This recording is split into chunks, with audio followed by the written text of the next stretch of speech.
नमस्कार, मी अमोल किनोळकर. आपण पाहत आहात महाराष्ट्र टाइम्स ऑनलाईन. उद्या 1 नोव्हेंबर 2025 वार शनिवार मोर्चा निघणार आहे महाविकास आघाडी आणि मनसेचा. निवडणूक आयोगाच्या विरोधामध्ये हा मोर्चा असणार आहे. आणि कारण काय? कारण आपल्या सगळ्यांना माहिती आहे, गेल्या काही महिन्यांपासून सातत्यानं काँग्रेस पक्षाकडून राहुल गांधी यांचं प्रेझेंटेशन झालं आणि आता तर महाराष्ट्रामध्ये आदित्य ठाकरे यांनी सुद्धा एक प्रेझेंटेशन दिलं की कशा पद्धतीनं बोगस मतदार हे मतदार याद्यांमध्ये आहेत. एकाच व्यक्तीचं नाव दोन वेळा, कोणाच्या वडिलांचं नाव चुकीचं, एकाच घरामध्ये 800-900 मतदार, मतचोरी मोठ्या प्रमाणावर होतीये, मतदार यादीमध्ये घोळ आहे, दुबार मतदार आहेत आणि निवडणुकांमधल्या गैरव्यवहार सुद्धा मोठ्या प्रमाणावरती वाढलेले आहेत. या सगळ्यांच्या विरोधामध्ये महाविकास आघाडी आणि मनसे आता एकत्र आलेले आहेत आणि त्यांनी उद्या एक न भूतो न भविष्यत असा एक मोठा मोर्चा, भव्य मोर्चा मुंबईमध्ये काढण्याचं ठरवलेलं आहे. कालच आपल्याला माहिती आहे की राज ठाकरे यांनी मनसेच्या त्यांच्या कार्यकर्त्यांना संबोधित केलं आणि त्यांनी एक आवाहन केलेलं आहे की दणदणीत मोर्चा झाला पाहिजे. असा मोर्चा झाला पाहिजे की दिल्लीला कळलं पाहिजे की महाराष्ट्रामध्ये आग लागलेली आहे. जोपर्यंत मतदार यादी पूर्णपणे स्वच्छ होत नाही तोपर्यंत महाराष्ट्रामध्ये निवडणूक घेऊनच दाखवा, असं सुद्धा त्यांनी इशारा निवडणूक आयोगाला दिलेला आहे, पर्यायानं सरकारला दिलेला आहे. 96 लाख खोटे मतदार आहेत या मतदार यादीमध्ये, असा आरोप राज ठाकरे यांनी केलेला आहे. आणि मग एवढ्या मोठ्या प्रमाणावरती 96 लाख, जवळपास 1 कोटी जर मतदार मतयादीमध्ये खोटे असतील, चुकीचे असतील आणि ते बोगस पद्धतीनं मतदान करत असतील तर मग निवडणुका घेताच कशाला, हा सुद्धा सवाल राज ठाकरे यांनी विचारलेला आहे. आणि हा मतदारांचा अपमान आहे. हा मतदारांचा अपमान थांबवा. मतदारांना आवाहन आहे की त्यांनी सतर्क राहावं. येत्या काळामध्ये ज्या निवडणुका होणार आहे त्या निवडणुकांमध्ये मतदारांनी सुद्धा जागरूक असलं पाहिजे. जे मतदान होईल ते खरं व्हावं, प्रामाणिक व्हावं, अशी आमची इच्छा असल्याचं राज ठाकरे यांनी म्हटलेलं आहे. तर त्याआधी मतदार सरकार निवडायचे, म्हणजे मतदार जायचा, मत टाकायचा आणि त्यानंतर सरकार निवडलं जायचं. आता सरकार मतदार निवडतंय, मतदार याद्या सरकार तयार करते. हा टोला हाणलेला आहे उद्धव ठाकरे यांनी. बिहार निवडणुकीचं वातावरण आहे सध्या आणि त्या पार्श्वभूमीवरती महाराष्ट्रामध्ये सुद्धा आता स्थानिक स्वराज्य संस्थांच्या निवडणुकांचे बिगुल वाजलेले आहेत. पण राज ठाकरे असतील किंवा महाविकास आघाडीचे सगळे नेते असतील, ते म्हणतात की जोपर्यंत मतदार यादी स्वच्छ होत नाही, मतदार यादीमधले घोळ दूर होत नाही, आणि त्यांनी हे प्रूव्ह केलेलं आहे, म्हणजे बरेचदा त्यांनी प्रेझेंटेशन सुद्धा दिलेलं आहे की कशा पद्धतीनं ही यादी चुकीच्या पद्धतीनं वापरली जाते, त्याचा वापर स्वतःची मतं वाढवण्यासाठी केला जातोय. हे महाविकास आघाडीचे आदित्य ठाकरे असतील यांनी प्रेझेंटेशन दिलं अगदी 4-5 दिवसांपूर्वीच. काल राज ठाकरे यांनी सुद्धा जादूचे प्रयोग म्हणून अशा पद्धतीचं प्रेझेंटेशन दिलेलं आहे की कशा पद्धतीनं घोळ होऊ शकतो ईव्हीएम मशीनमध्ये.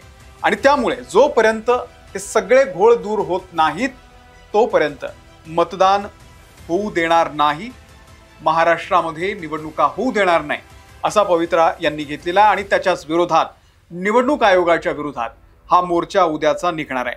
आता या मोर्चाला कोण कोण असेल तर राज ठाकरे मनसेचे प्रमुख, त्यासोबतच शिवसेना ठाकरे गटाचे प्रमुख उद्धव ठाकरे, राष्ट्रवादी शरदचंद्र पवार पक्षाचे शरद पवार, काँग्रेसचे नेते कोण कोण येतात ते सुद्धा पाहावं लागेल. त्याचं एक वेगळं राजकारण आहे, ते मी तुम्हाला थोड्या वेळात सांगतो.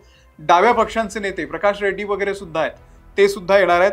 दुपारी 1 वाजता हा मोर्चा मुंबईतल्या फॅशन स्ट्रीटवरून, म्हणजे कोर्टाच्या परिसरातून निघणार आहे आणि तिथून मेट्रो सिनेमा मार्गे मुंबई महानगरपालिकेच्या प्रवेशद्वारावरती, BMCच्या प्रवेशद्वारापर्यंत हा मोर्चा निघणार आहे. हा तिथे जाऊन थांबेल दुपारी 1 ते 4. म्हणजे उद्या खरं तर शनिवार आहे आणि त्यामुळे बऱ्याच कार्यालयांना सुट्टी सुद्धा असते, परंतु काही कार्यालयांना नसते.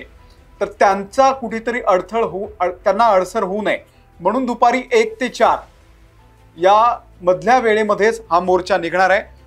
लोकांची गैरसोय होणार नाही याचा देखील त्यांनी या ठिकाणी खबरदारी घेतलेली आहे. तर महाविकास आघाडी आणि मनसेच्या या उद्याच्या मोर्चाला पोलिसांनी मात्र परवानगी दिलेली नाही आजपर्यंत.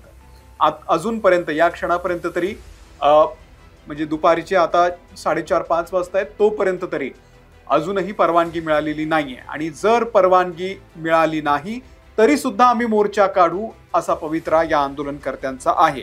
आणि जर असा विनापरवाना किंवा न परवानगी घेता मोर्चा काढला तर आम्ही कायद्यानुसार कारवाई करू, नियमाप्रमाणे कारवाई करू असं सुद्धा सरकारच्या वतीने सांगण्यात आलेलं आहे. राज्याचे महसूल मंत्री आणि भाजपचे नेते चंद्रशेखर बावनकुळे यांनी या संदर्भात वक्तव्य केलेलं आहे की जर परवानगी न घेता मोर्चा काढला तर आम्ही योग्य ती कारवाई करू. आता मुंबई महानगरपालिकेचा जो मार्ग आहे आणि आझाद मैदानाचा जो परिसर आहे, या परिसरामध्ये मोर्चा काढता येत नाही असा तर्क देण्यात आलेला आहे. त्यामुळे आझाद मैदानाच्या आत तुम्ही आंदोलन करू शकता, मोर्चा काढू शकता, पण तुम्ही त्याच्या बाहेर मात्र तशा पद्धतीची आम्ही कुठलीही परवानगी देणार नाही असं सांगण्यात आलेलं आहे. भूमिका पोलिसांनी घेतलेली आहे. त्यामुळे बघूयात, उद्याचा दिवस आहे, संध्याकाळपर्यंत कदाचित किंवा परवानगी मिळू शकते. आता या मोर्चाला जे आहेत ते काँग्रेसचे जे नेते आहेत, मी मगाशी जसं बोलता बोलता तुम्हाला सांगितलं की काँग्रेसचे नेते हे कोण उपस्थित राहतात ते पाहणं फार महत्वाचं आहे. कारण जी महाविकास आघाडी आहे ती महाविकास आघाडी अजून तशीच आहे असं म्हणता येणार नाही. कारण बऱ्याच जणांना राज ठाकरेंचा प्रॉब्लेम आहे की राज ठाकरे हे जे बिहारी किंवा उत्तर प्रदेशचे जे स्थलांतरित लोक आहेत त्यांच्याविषयी जे बोलतात किंवा ज्या पद्धतीचं वर्तन त्यांच्या सोबत करतात त्याच्यावरती काँग्रेसच्या नेत्यांचा आक्षेप आहे की आमचे वैचारिक मतभेद आहेत. आणि त्यात आता बिहारच्या निवडणुका सुद्धा आहेत. त्यामुळे तो मतदार सुद्धा दुखावता कामा नये की बघा इथे येऊन हे आम्हाला मत मागतात, पण महाराष्ट्रामध्ये मात्र जे लोक बिहारी, उत्तर प्रदेश यांच्यावरती कारवाई करतात, त्यांना काय बोलतात किंवा त्यांना कशा पद्धतीनं ट्रीट करतात, त्या लोकांसोबत काँग्रेस तिथे जाऊन मोर्चा काढते. हे जे परसेप्शन आहे ते त्यांना तयार होऊ द्यायचं नाहीये. त्यामुळे काँग्रेसचे नेते या मोर्चापासून किती जवळ येतात, किती लांब राहतात ते उद्या कळणार आहे.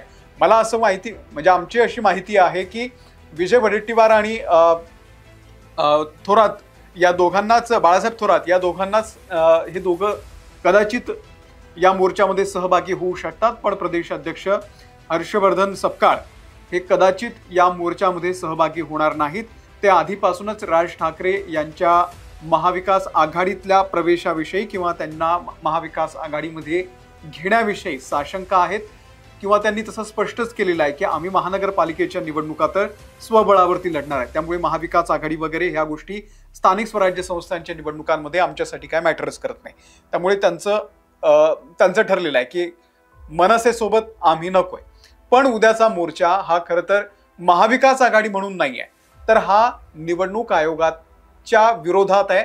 निवडणूक आयोगाच्या मतदार याद्यांमध्ये जे घोळ आहेत त्या घोळांच्या विरोधामध्ये आहे. आता बघूयात की या मतदार याद्यांमध्ये निवडणूक आयोग लवकरात लवकर काही सुधारणा करते का, उद्याचा मोर्चा कशा पद्धतीने हँडल केला जातो. एकतर परवानगी नाहीये, त्यात महाराष्ट्रातले विरोधातले सगळे महत्त्वाचे जे नेते आहेत म्हणजे राज ठाकरे, शरद पवार, त्यासोबतच उद्धव ठाकरे, काँग्रेसचे काही नेते असतील, हे सगळे महत्त्वाचे म्हणजे डावे सुद्धा आहेत, हे सगळे नेते या मोर्चाला उपस्थित राहणार आहेत. त्यामुळे हा मोर्चा खूप मोठा, भव्य, दिव्य असू शकतो. आणि जर याला परवानगी दिली नाही तर पोलीस नेमकं काय करतात ते पाहणं सुद्धा महत्त्वाचं आहे. काय तोडगा निघतो ते पाहणं महत्त्वाचं आहे. आणि या मोर्चानंतर निवडणूक आयोगाची काय भूमिका आहे, निवडणूक आयोग ज्या पद्धतीनं या सगळ्या पक्षांचे आक्षेप आहेत त्यावरती काही निर्णय घेतो का ते पाहणं फार महत्त्वाचं आहे. तुम्हाला या उद्याच्या मोर्चाबद्दल नेमकं काय वाटतंय? खरंच मतदार याद्यांमध्ये जर घोळ असतील तर निवडणूक आयोग टोलवाटोलवी का करतंय? तुमचंही मत आमच्यासाठी महत्त्वाचं आहे. उद्याच्या या मोर्चाविषयी, निवडणुकांविषयी आणि ज्या पद्धतीनं महाविकास आघाडी असेल म्हणजे उद्धव ठाकरे, राज ठाकरे यांनी जो पवित्रा घेतलेला आहे की जोपर्यंत हे घोळ दूर होत नाही तोपर्यंत निवडणुका होऊ देणार नाही, त्याबद्दल तुमचं काय मत आहे कमेंट करून नक्की सांगा. या व्हिडिओ तिथेच थांबतोय. ताज्या बातम्यांच्या अपडेटसाठी पाहत राहा महाराष्ट्र टाइम्स ऑनलाईन.